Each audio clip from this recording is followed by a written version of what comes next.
Okay, friends, if you want to know your financial future, I know so many of us in this part of the world go to prophets, they go to seers to get to know whether they will do well in the world. They go to prophets and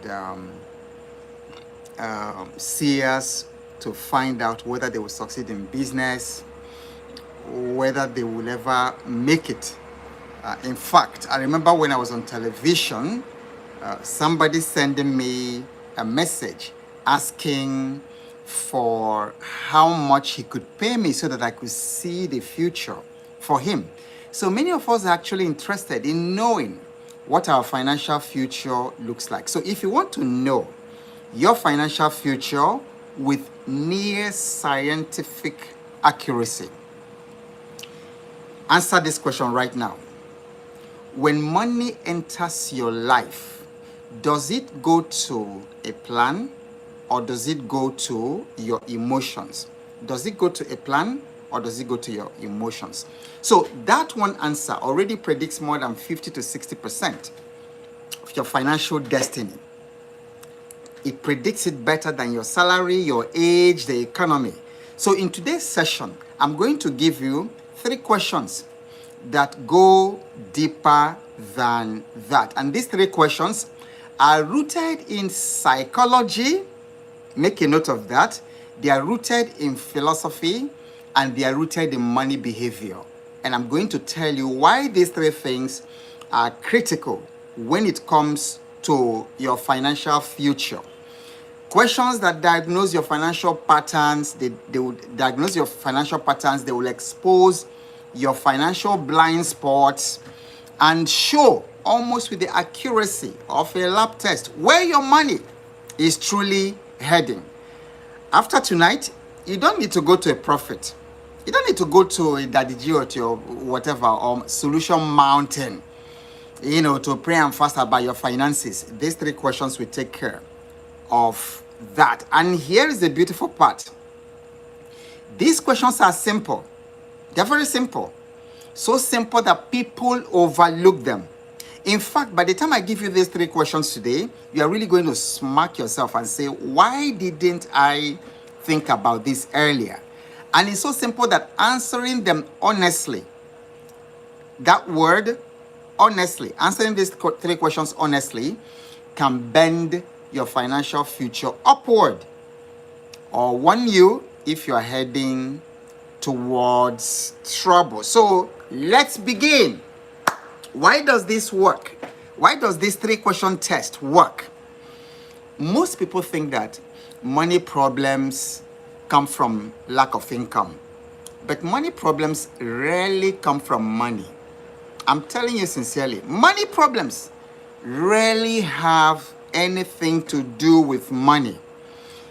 They come from the way that we interpret events, the way that we make decisions, the way we organize our lives.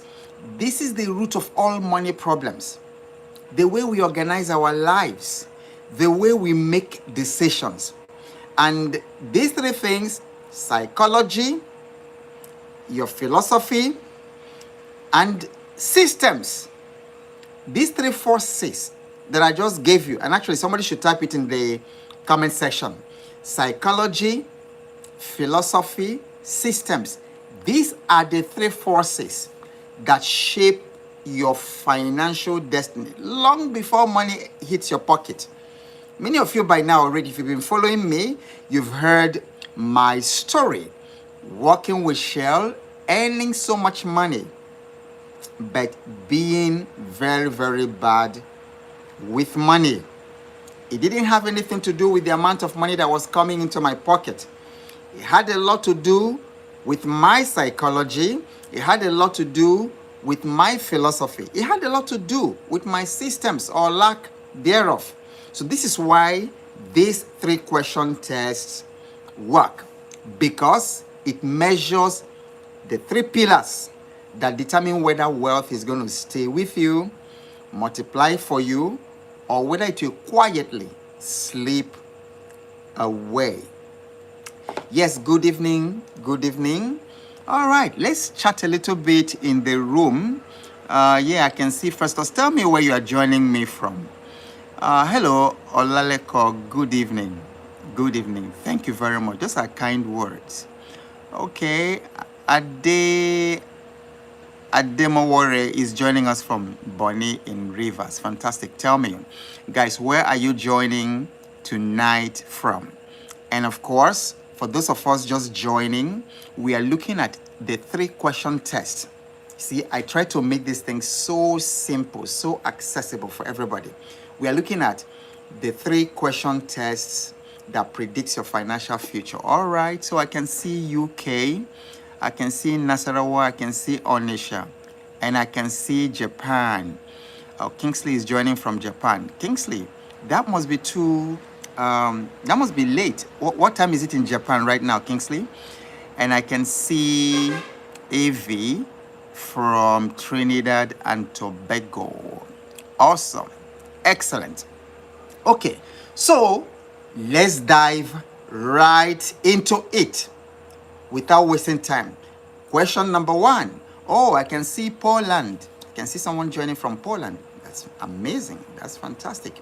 Wow. Okay, so it's 4:06 a.m. in Japan. So that's nearly 8 hours. That's about 8 hours. Okay, Komakech is joining us from Brazzaville. All right, Brazzaville. That's wonderful.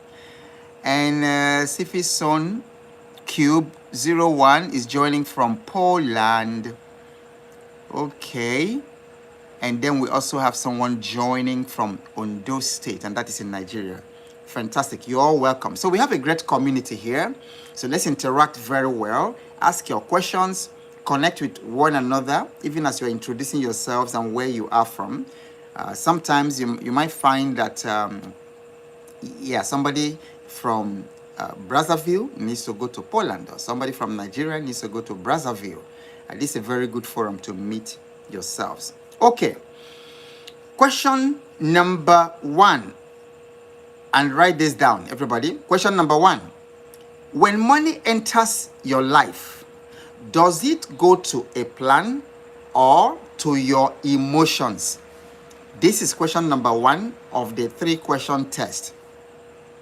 Didn't I tell you that the question was very simple, but extremely powerful? When money enters your life, does it go to a plan or does it go to your emotions? Just pause here and think about it. That single question predicts like 60 to 70% of your financial future. The answer to that question is not only an indication of where you are right now in your financial life. Some of us on a scale of 0 to 10, if we are rating ourselves to the degree that we are happy with our financial lives, some of us will say 1, 2, or 3.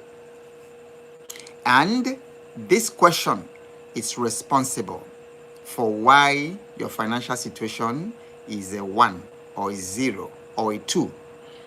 Because if money enters your life and it goes to a plan, it's taking you somewhere.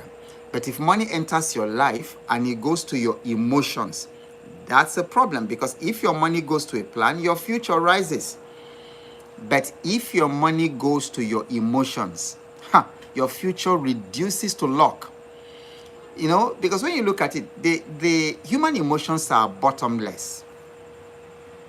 Bottomless, and your mood changes.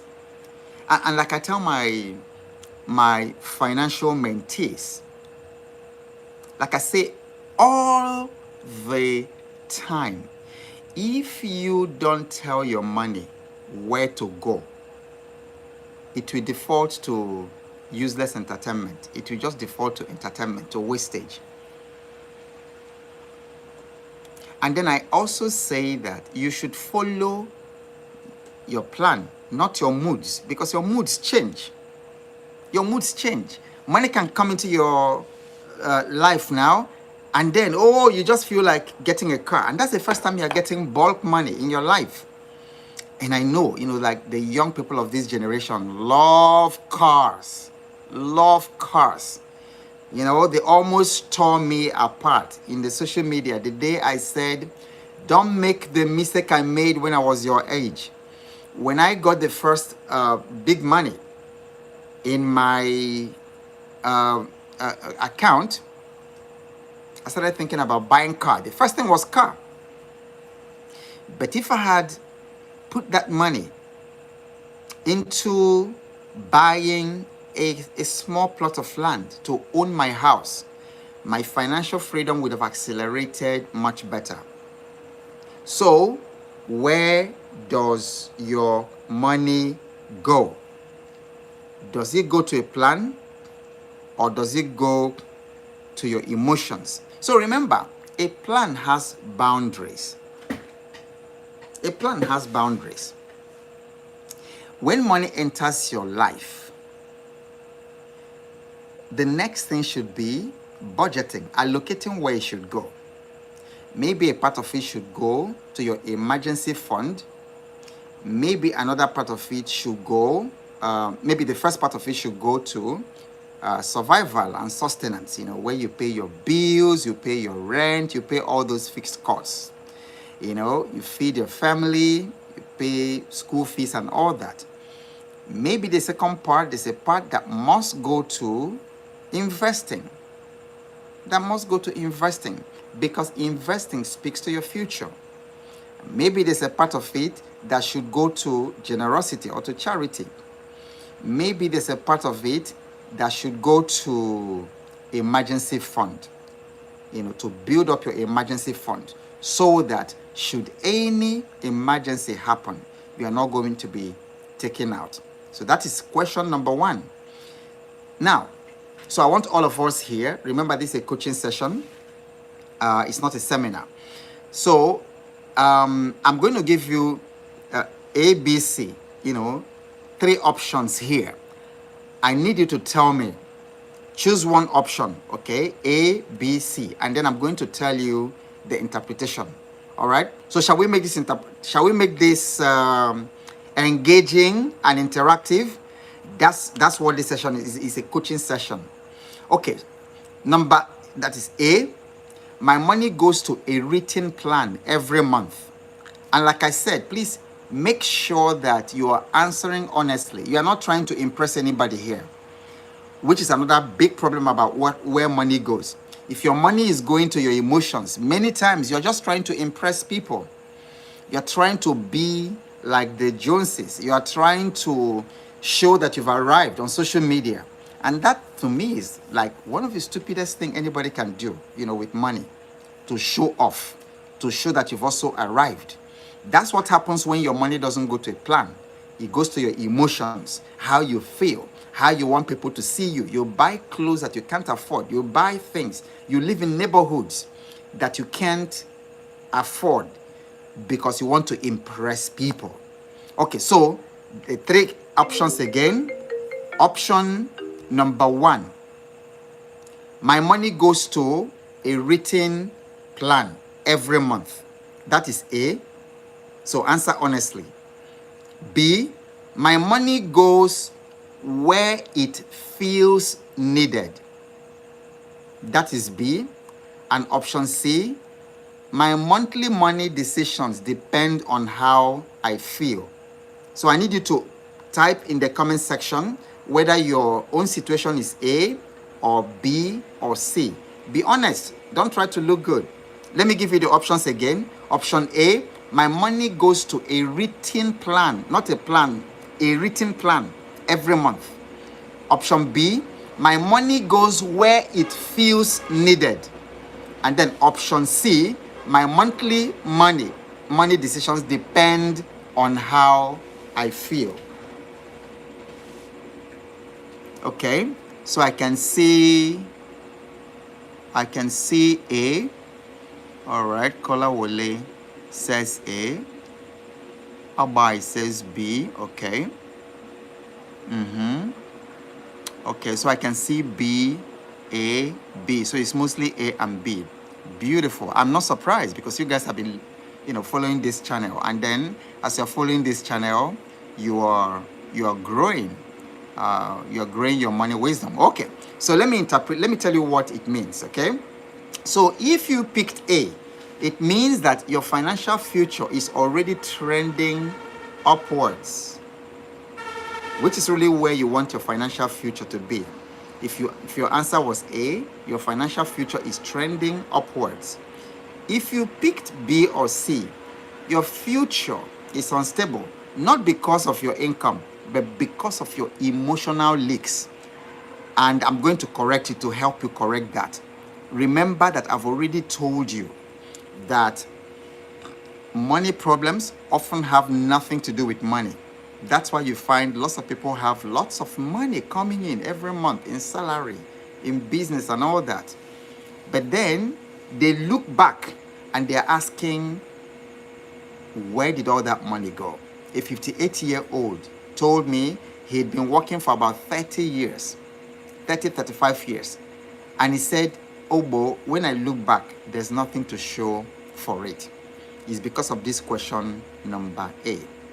So what I will now prescribe, what I will encourage you to do is to create a simple monthly money map. Please type money map. Everybody type money map in the comment section. Money map. Type money map, okay? It's important to have a monthly money map. Yes, money map. The reason I ask you to type these things often and then to reflect is so that it registers in your nervous system. And many times when you type it, you will not forget it. And when you get into that situation, many of you already have discovered that these days, because of the things you've been learning from my channel, you're looking at money differently. You know, some of you tell me, oh, that when I see money now, I hear Mr. Obo's voice in my head. So when I want to use the money, maybe to buy nice clothes or to go and eat out in a very expensive restaurant, I hear Mr. Obo's voice. And then I say, okay, I'm going to invest this in the stock market instead. That's good. That's how you know you are changing. So here is your monthly money map. Very simple. 3 buckets. 3 buckets in your money map. Bucket number 1 is for security.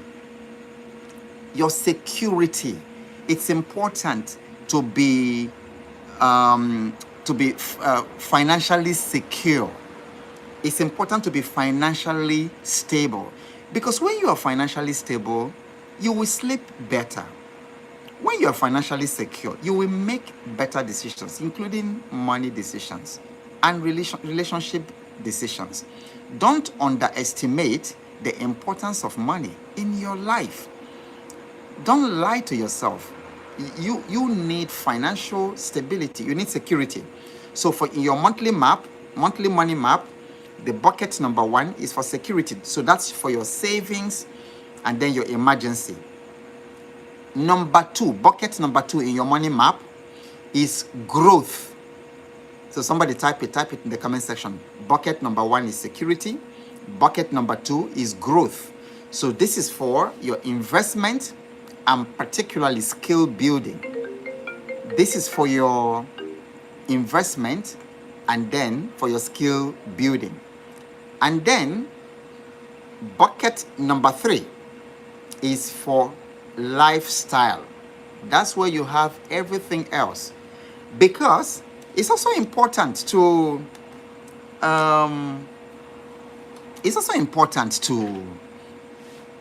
enjoy your money. It's also important to enjoy money while you are in the journey.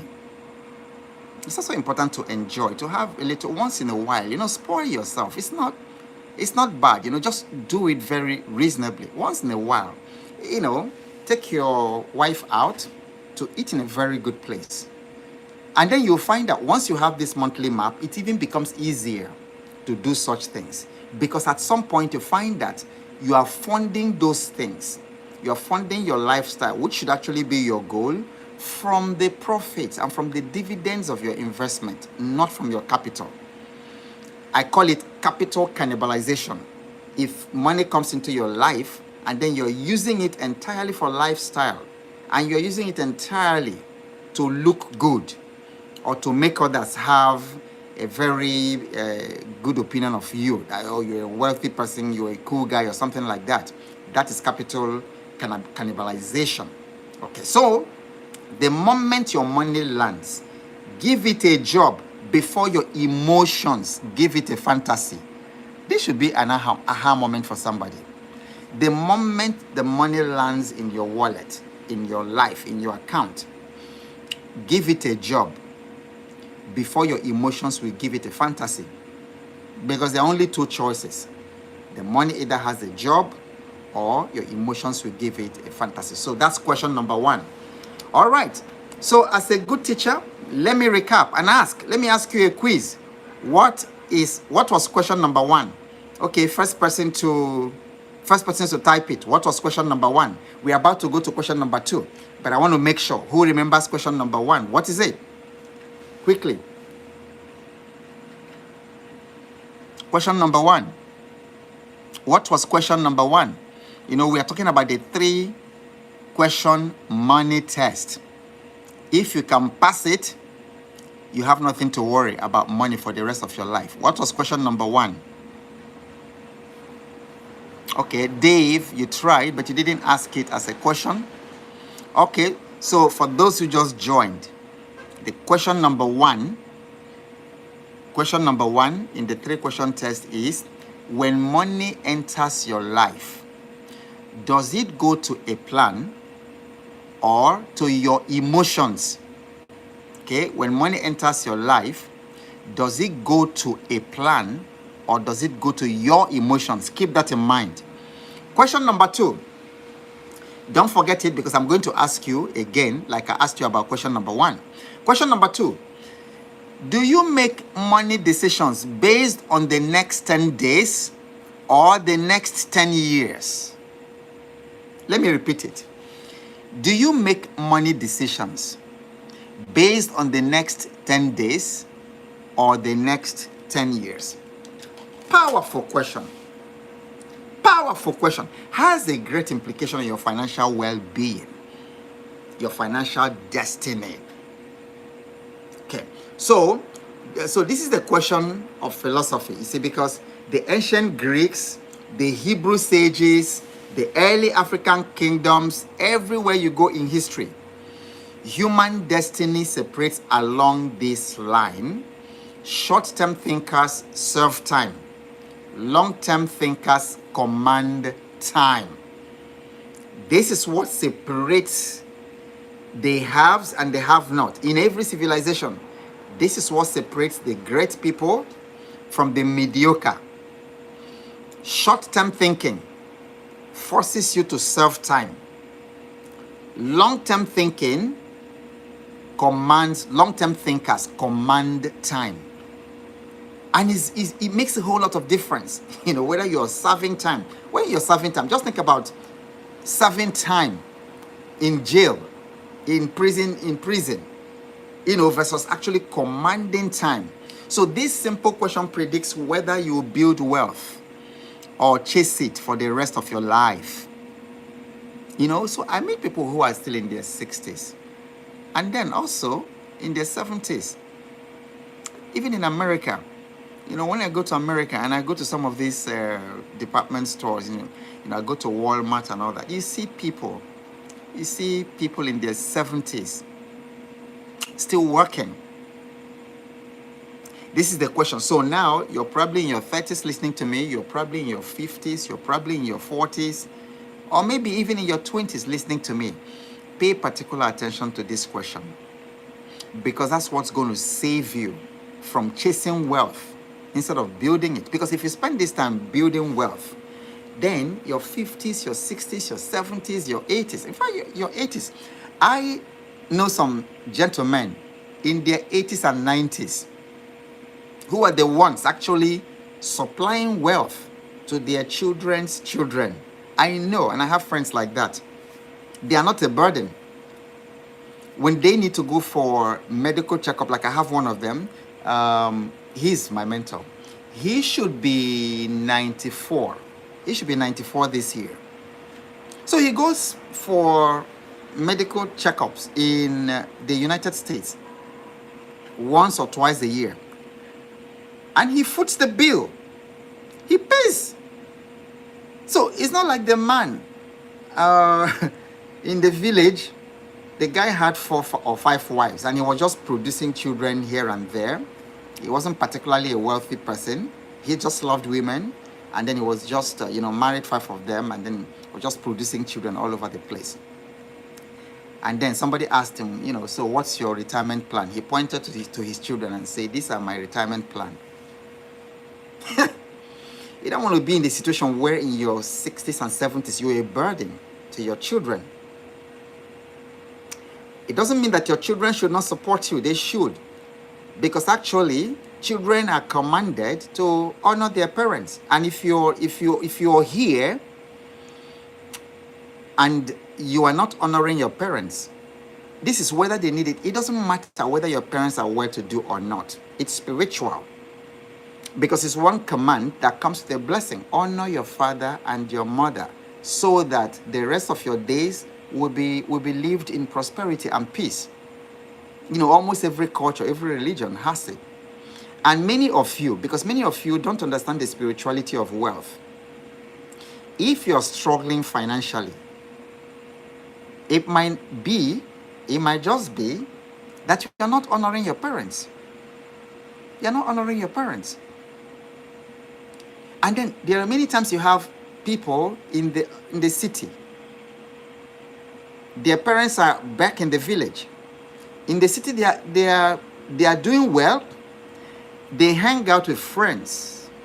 And then in one night, they could spend, just huge amount of money.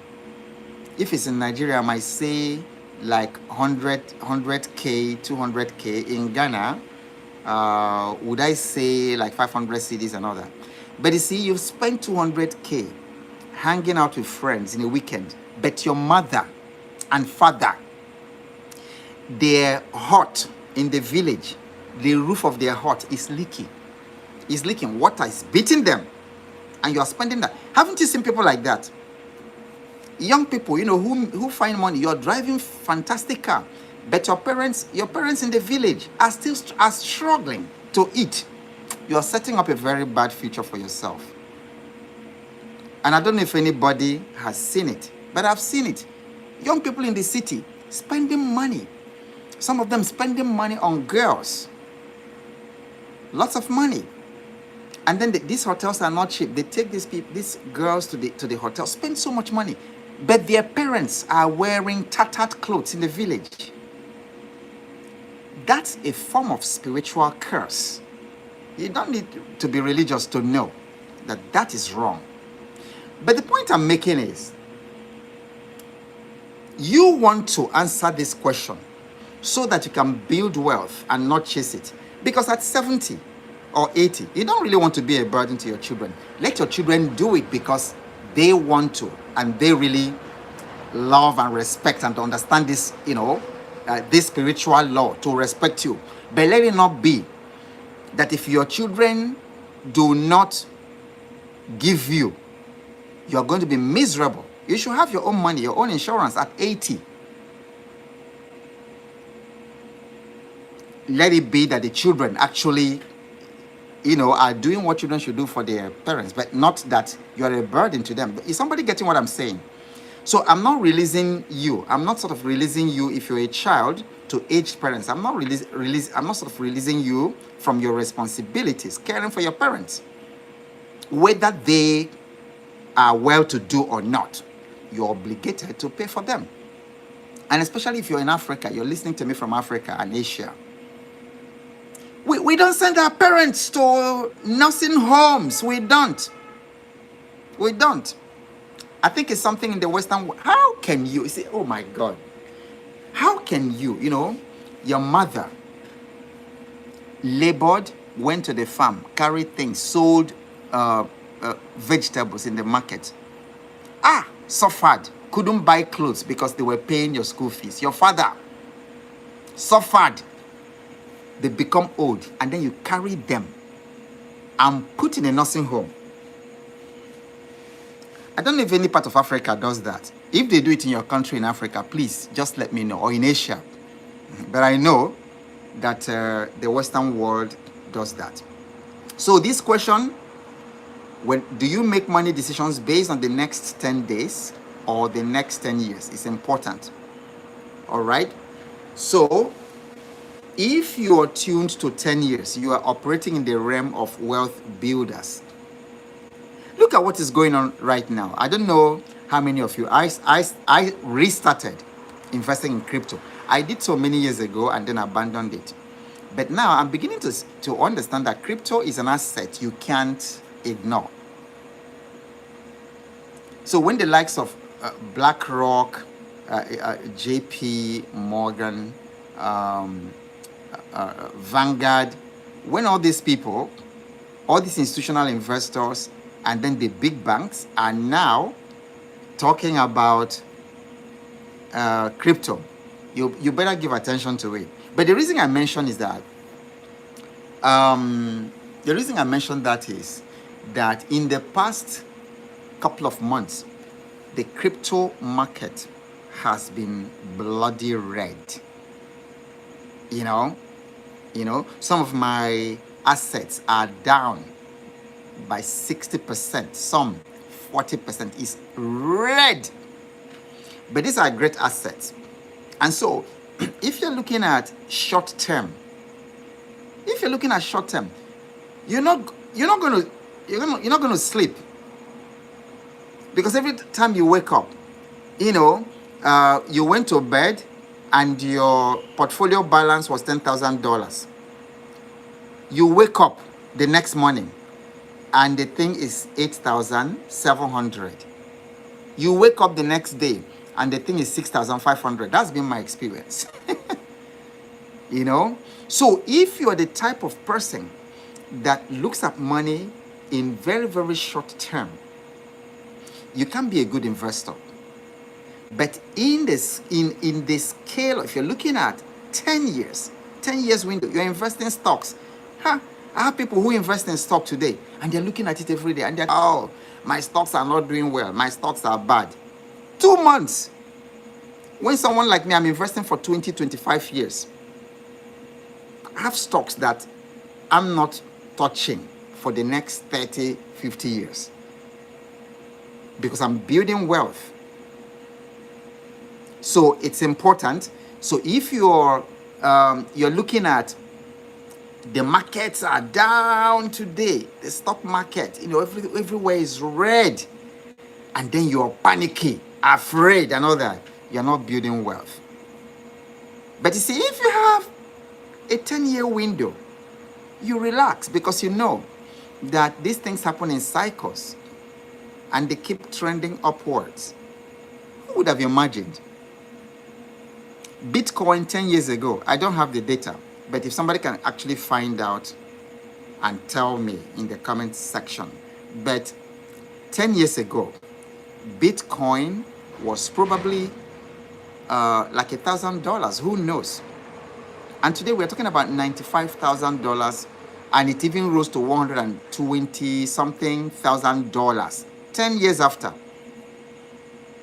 So can you imagine investing $1,000 10 years ago, and then after 10 years, that $1,000 is $120,000. That's how people build wealth. That's why that question is important. You don't want to be a short-term thinker. You want to be a long-term thinker. If you're operating on 1 year, you're in survival mode. And if 10 days is your default, you are financially exposed, even if you earn well. Okay, I hope this is making sense, all right? So because wealth is a time game. Do you know why? Because compound interest is your best friend. Compound interest is your best friend. I was reading about Warren Buffett the other day. He made 99% of his wealth when he turned 60 or mid-60s. By age 60, he had a net worth of $1 billion. By mid-60s, he had over 100. Compounding is incredible. And people are arguing that it's not because he was, that Warren Buffett, that is smarter than any other person. He's just time, and he's in his 90s now. So you can imagine buying something and holding for 60, 70 years, and then starting at 80 years. Yeah, he's going to be richer than somebody who just started at 40. You can still do it at 40 because you must. But I'm just saying that compounding is your friend. So many of us are like, the farmer who plants corn, and then every day you go to dig it up to check, has it germinated? It hasn't germinated, then you put it back on Tuesday. Wednesday, you go back, dig it up, and check, has it germinated? Will that seed ever germinate, much more multiply? Of course not. But so why are you doing it? Why are you doing it with your money? So wealth is a time game. It's not a talent game. People think it's a talent thing. It's not also a hustle game. It's not by hustle, and it's not luck. So what I will prescribe for you is to adopt the 10-year filter. Whenever you face a money decision, you are asking yourself, will this matter in 10 years? If no, minimize it. If yes, prioritize it. There are assets I'm buying today that I'm looking at the next 10 years. There are industries I'm picking today and I'm looking at the next 10 years. There are crypto assets I'm buying, not just meme coins, but they're actually real world utilities. They have real world utilities, and then they have institutional adoption. And I'm buying that. In the short term, it's crazy, it's not doing well. But each time there's a dip, I buy more. Why? Because I'm looking at the next 10 years. 10 years ago, people didn't know what Bitcoin would do. And there are assets like that today that you wouldn't know what they would do in 10 years' time, but you just hold. Okay, so that particular filter, I call it the 10-year filter. Why? Because it cleans your financial life like a spiritual detox. And then many of us need to detox our financial lives. Our financial lives are filled with so much toxin, and we're wondering why we are financially sick. So you need to detox. Okay? Question number 3. But before I go to question number 3, who remembers question number 2? First person to type it in the comment section. What was question number 2? Quickly. What was question number 2? First person to type it. And then I would actually want somebody to type question number 1, question number 2 together. Okay, what was question number 1? Fantastic. Yeah. Ezala, do you make money decisions based on the next 10 days or next 10 years? Fantastic. Great. So you guys are great students. You're paying attention. Okay, so here is question number 3. What system keeps your money growing when you're tired, busy, overwhelmed? That's it. The 3 questions that will determine your financial future. In fact, I said 89% accuracy. I will say 97% accuracy. These 3 questions.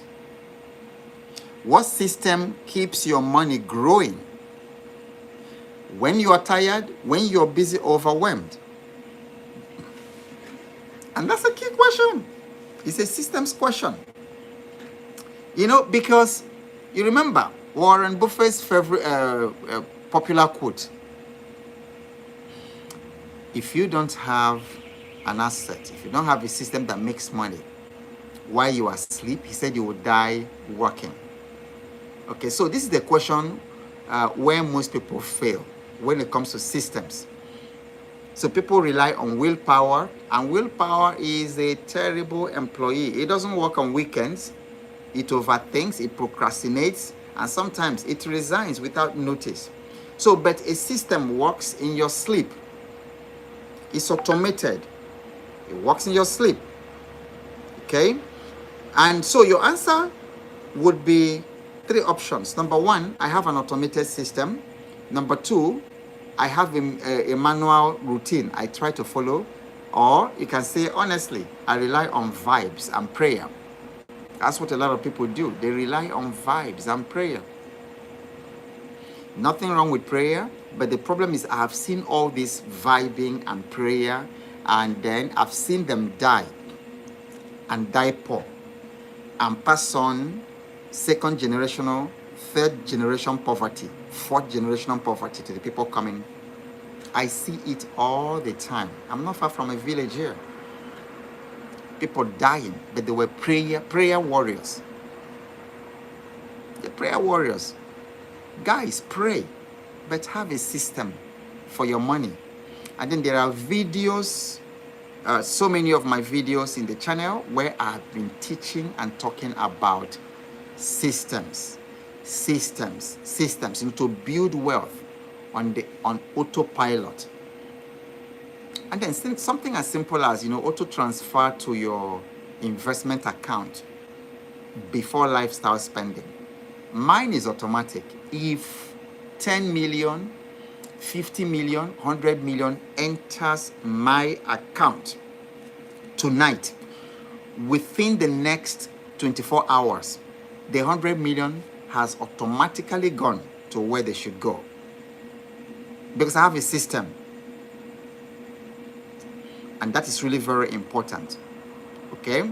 So, and why it's also important to have a system is that you won't always have the energy that you have now in your 30s. You won't always have that energy in your 60s and 70s. And then sometimes unexpected things happen, like a health situation. So God forbid. But you know that, in your mid-60s, you have a really bad stroke, or you have, God forbid, one of those illnesses that elderly people have. It changes everything for the rest of your life. There are elderly people, elderly parents who have been in and out of hospital or health situation they are now 89, but from age 70 to 89, like 70 to 89, that's like 19 years. They have literally been hospital bound, living in and out of there. So if you didn't build a system that would take care of it, you become a burden to your children. And then, to be honest, many parents like me don't want to be a burden to our children. I would encourage them to do honor me as their parent, but not because I need it, but because it's good for them spiritually.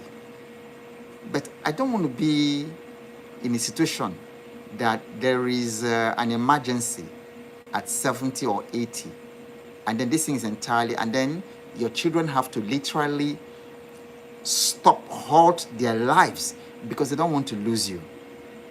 So this is why you need to plan these things now. They don't want to lose you. And then because of it, their own lives stop.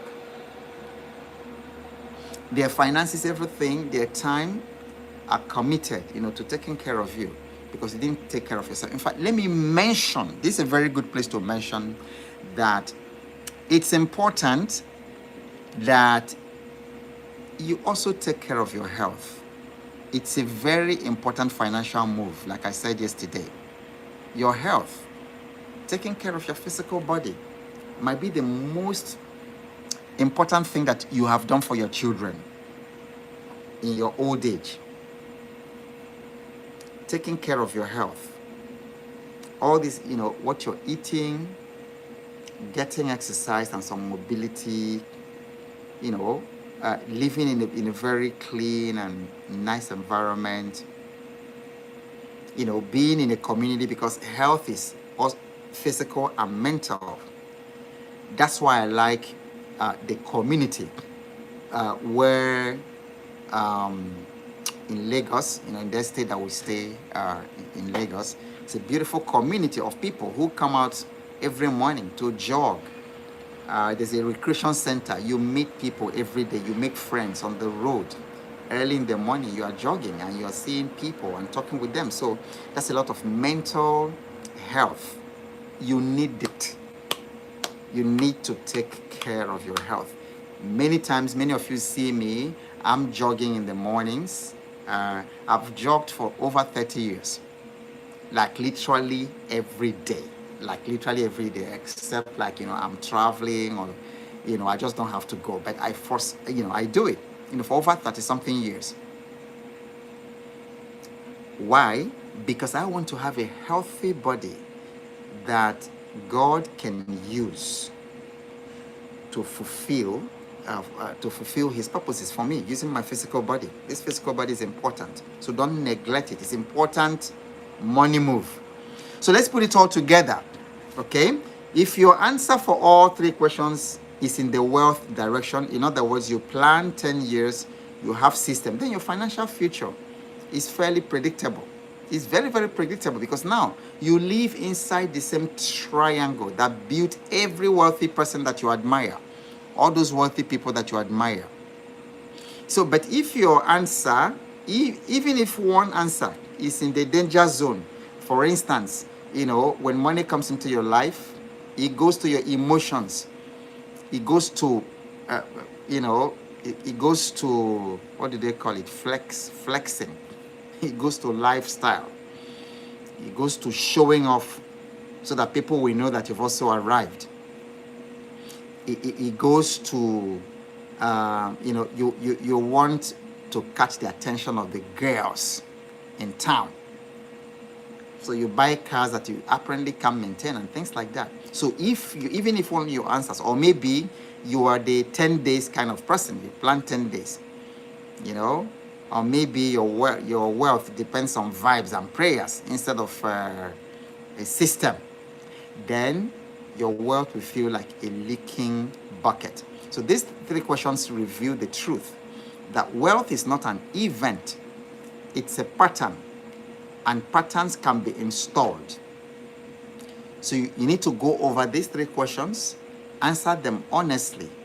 You are going to find the patterns, and then from those patterns you can make the adjustments necessary. Okay? Money is not a miracle. It's not a miracle. Stop treating it like a miracle. It's a system. It's a system. It's wisdom.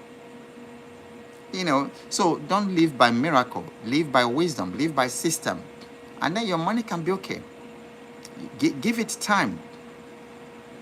Give it time, because the money mistakes you've made in your life up to this time, and then the money beliefs, you need to install them, and the money damages you've made, the psychological damages you've made that affected your finances, they may not go overnight, but with consistency and persistence, you will be able to do okay. So remember those three questions again, so we can recap those three questions, and then we can round off for tonight. So question number 1, when money enters your life, does it go to a plan or to your emotions? Question number 2, do you make money decisions based on the next 10 days or the next 10 years? And finally, question number 3, what system keeps your money growing when you are tired, when you're busy, or when you're overwhelmed? Or does it necessarily mean that anytime you're tired, anytime you're busy, you're overwhelmed, anytime you can't be present, your money stops? Because you're still trading your time and energy for money. Instead of making money work for you, you're working for money. So these are very important considerations. Have you had some value tonight? Yes, that's so. And if you haven't shared this, or you're watching and you haven't subscribed to this channel, please do so. I think it helps the YouTube to show it to more people who will benefit from it. And please do share it. Do share it widely. And I will see you exactly the same time tomorrow. All right. So whatever happens, don't be discouraged. Just keep showing up. And then one of these days, we will all be wealthy. And one of these days, all of us here can decide, okay, we want to go to Bali or Dubai and then just have a meetup. And then you will not be looking for money for ticket because you're wealthy and I'm wealthy. We fly to Australia, to wherever, to Switzerland, wherever we are. And then just, compare notes, give thanks to God for his provision, and then talk about how we can use the wealth that we have built to solve problems in the world. Okay, so whatever happens, keep showing up because you never know what's coming your way next. I love you. I'll see you same time tomorrow, 8 p.m. GMT plus 1. Good night.